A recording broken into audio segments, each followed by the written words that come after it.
Pasukan Hizbullah dari Lebanon melakukan parade senjata artileri saat pasukan pertahanan Israel atau IDF mengancam akan menyerang Lebanon. Hal itu terlihat dalam sebuah video yang beredar di media sosial pada Jumat 5 Juli 2024. Dalam parade senjata tersebut, Hizbullah menunjukkan kemampuan militernya.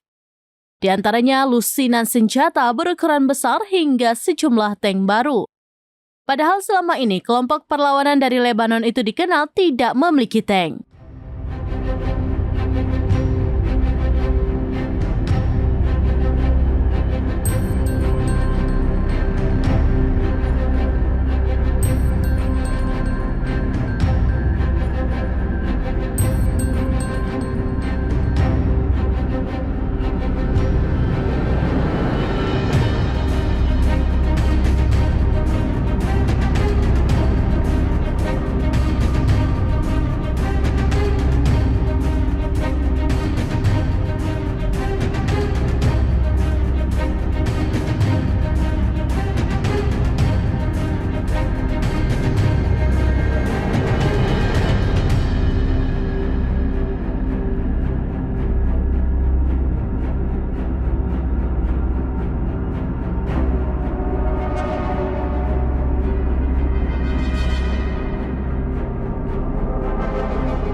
Download Tribun X sekarang, menghadirkan lokal menjadi Indonesia.